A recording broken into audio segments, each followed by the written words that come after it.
साथियों नमस्कार। साथियों, एक बहुत ही दुर्भाग्यपूर्ण और शर्मनाक बयान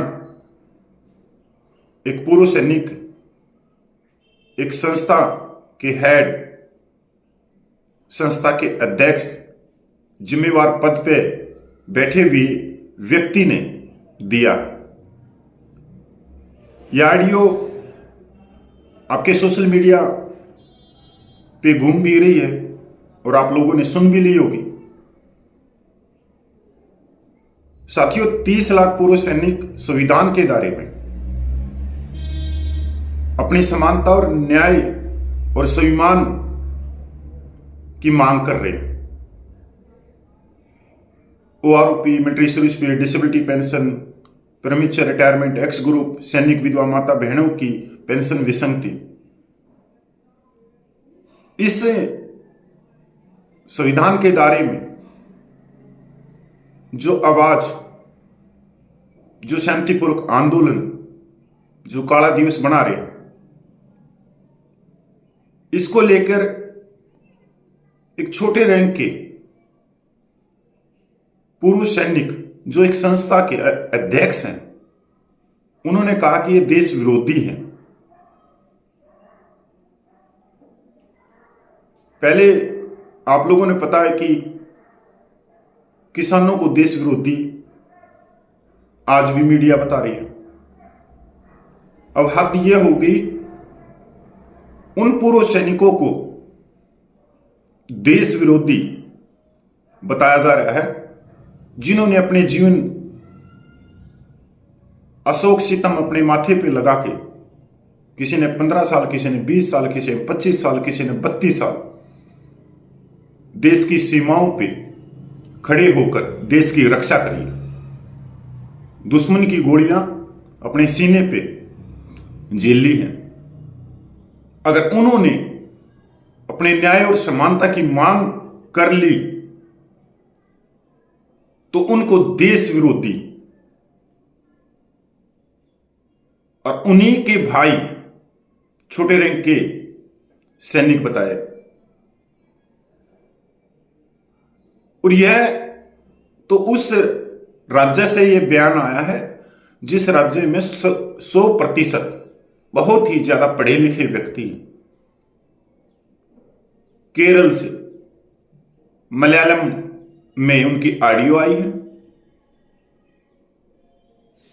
और पूर्व सैनिकों के चल रहे आंदोलन को देश विरोधी बताया। तो मैं बताना चाहता हूं कि जब जंतर मंतर पे जो आंदोलन चला, वहां भारत माता, हिंदुस्तान जिंदाबाद, इनके नारों से पूरा जंतर मंतर गूंज उठता था। हमेशा तिरंगे की छांव में वहां आंदोलन चलता रहता था। सुबह आंदोलन भारत माता की जय से शुरू होता था और शाम को भारत माता की जय से यह आंदोलन खत्म होता था। जब आंदोलन चल रहा था उस समय बड़े बड़े रिटायर्डों ने प्रधानमंत्री को चिट्ठी लिखी, अखबारों में निकाला कि यह आंदोलन देश विरोधी है। चलो, हम उनकी कुंठता समझ सकते हैं कि पूर्व सैनिक अपने जायज हकों की बात अलग प्लेटफॉर्म बना के कर रहे हैं। अब पूर्व सैनिक दरी कुर्सी हमारे नीचे नहीं बिछाएंगे, हमारी राजनीति नहीं चमकेगी, हम नेता नहीं बनेंगे, हम राज्यपाल नहीं बनेंगे, हम राज्यसभा के सदस्य नहीं बनेंगे। तो उनकी जो जलन थी उसको हम भली बातें समझ सकते थे उस समय, क्योंकि यहां संख्या बल के ऊपर राजनीति की जाती है और रिटायर्ड का संख्या बल 30 लाख पूर्व सैनिक थे जो 30 साल से वे अपने नीचे बिठाते हुए आ रहे थे और नेता बन रहे थे। साथ के साथ में ओआरओपी, मिलिट्री सर्विस पे 2.81 का फार्मूला बैकडोर से वो लेके जाते रहते थे। तो अब उन्होंने देखा कि अब ये पूर्व सैनिक तो हमारे नीचे नहीं बैठेंगे। तो उनकी कुंठा समझ में आ रही है कि उन्होंने इस तरह के लेटर लिखे। पर हमारे रैंक का, छोटे रैंक का एक सैनिक और एक संस्था के जिम्मेवार पद पे बैठे हुए व्यक्ति ने इतना बड़ा बयान दिया है, तो आप समझ सकते हो कि कितना बड़ा चापलूस व्यक्ति होगा कि 30 लाख पूर्व सैनिकों के आंदोलन को उसने देश विरोधी बता दिया। बहुत ही शर्मनाक है। पर इससे हमारा मनोबल नहीं टूटता, इससे हमारा मनोबल बढ़ता है कि हम अपने सही रास्ते पे चल रहे हैं, हमारी मांगे जायज है। जब इस तरह के बयान आने लग जाएं तो समझ जाना चाहिए कि हम संविधान के दिए हुए अधिकारों के अंतर्गत सही दिशा में चल रहे हैं। पूर्व सैनिक भाइयों, ये जायज मांगे आपके मान और सम्मान की, स्वाभिमान की, संविधान के दिए हुए समानता के अधिकारों की। तो इसलिए ऐसे बयानों की चिंता ना करते हुए अपनी आवाज भारत सरकार तक पहुंचाते रहिए। हमारे से बड़ा कोई देश प्रेमी नहीं है। हमने चितकबरी ड्रेस पहन के इस देश की रक्षा करी है, और जो सफेद कपड़े पहन के जो लोकतंत्र के सबसे बड़े मंदिर में बैठ के पूरे देश को लूट के खा जाते हैं, तो वो हैं, हम तो देश प्रेमी हैं। जय हिंद, जय भारत, जय भारतीय सेना। यही सोचते हैं कि ये गवर्नमेंट के खिलाफ है। इतना बेवकूफ फौजी मैंने कहीं नहीं देखा। अगर आप अपने हक के लिए लड़ रहे हो, ये गवर्नमेंट के खिलाफ कैसे होगा? दोस्तों, हमने जो आवाज दिया था नवंबर 7 तारीख को, एक काला दिवस, फिर उसके बाद दिसंबर 7 तारीख को काला दिवस, और दिसंबर से लेके लगातार 16 तारीख तक काला दिवस मनाना हर एक का अपना अपनी मर्जी है। अगर आप मनाना चाहते हो मनाओ, नहीं तो बस आपकी इच्छा है।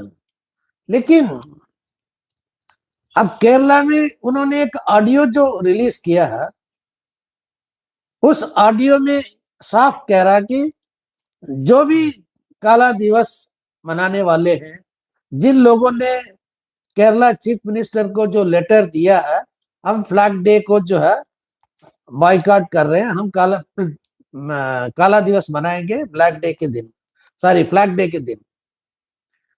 उन्होंने ये साफ बताया उस लेटर में, MSP, OROP, ECH, CSD canteen, यहाँ जो भी प्रॉब्लम है सबके खिलाफ हम फ्लैग डे को जो है बॉयकॉट करके उस दिन हम ब्लैक डे बनाएंगे। ये दूसरा संगठन है।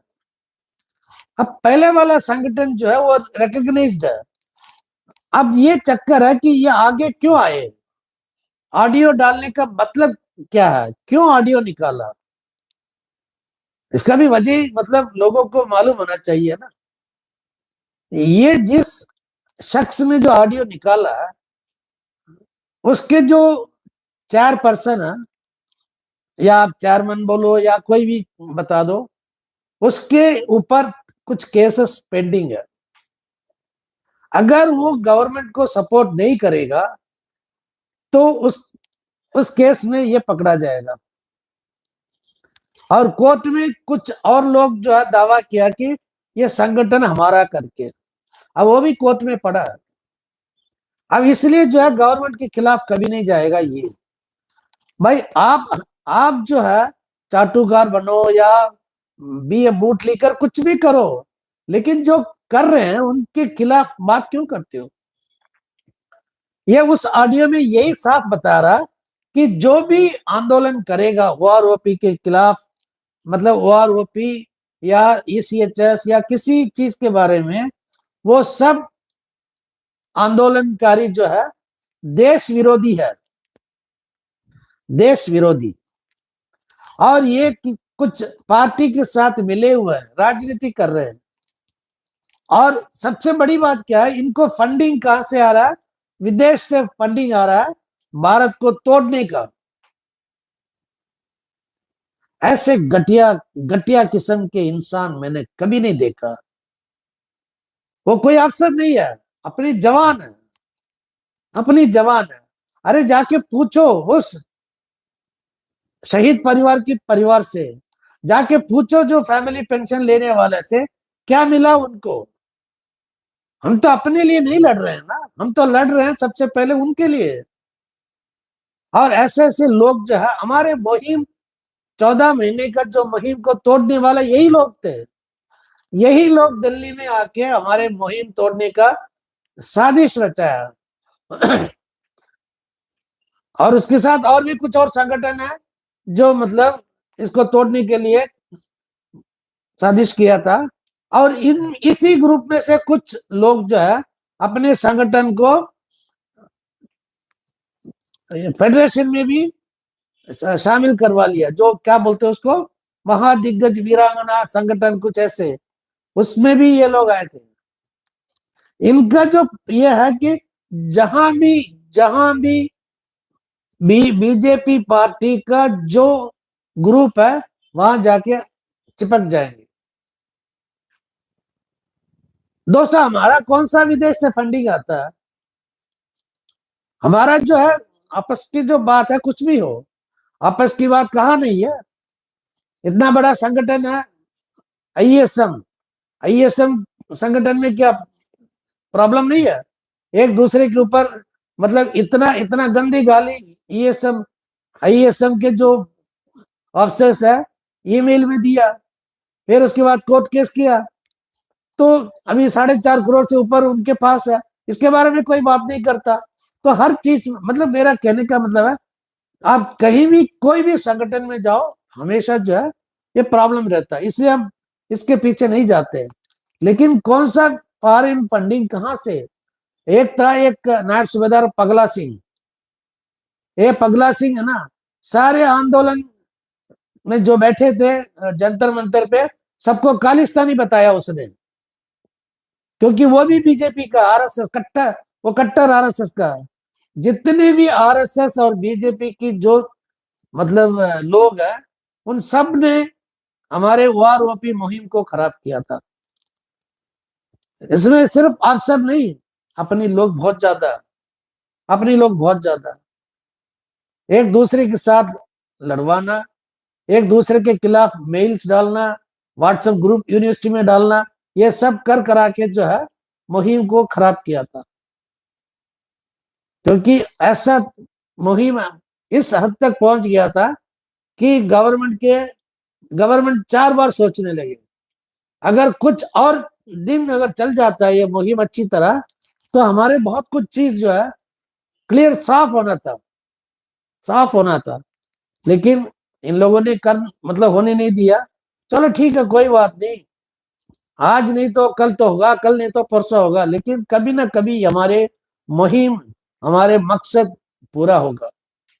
दोस्तों, 1 रैंक 1 पेंशन, अभी भी मैं कह रहा हूं, जो हमारे साथ है हम उनके साथ है।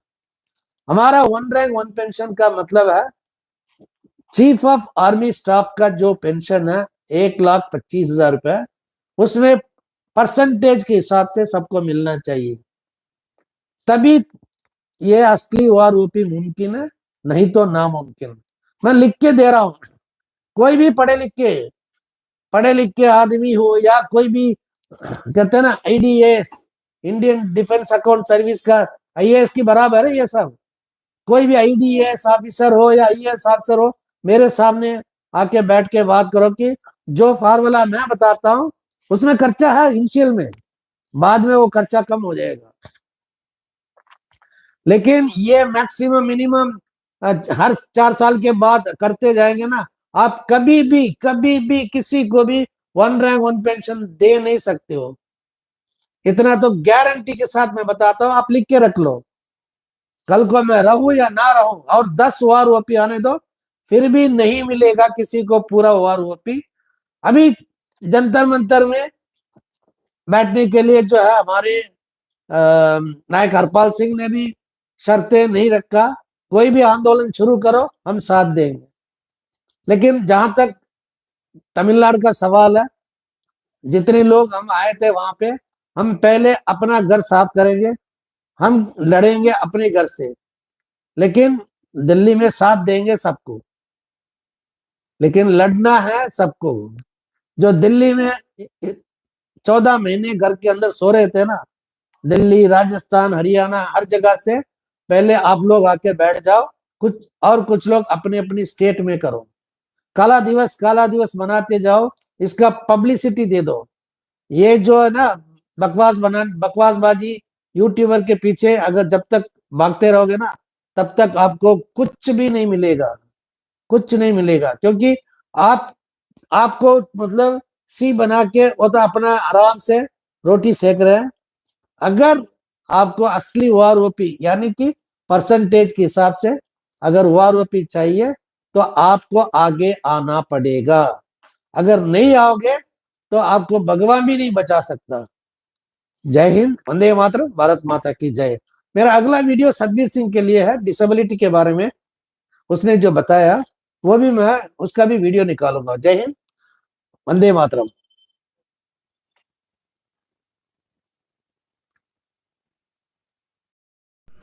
साथियों नमस्कार।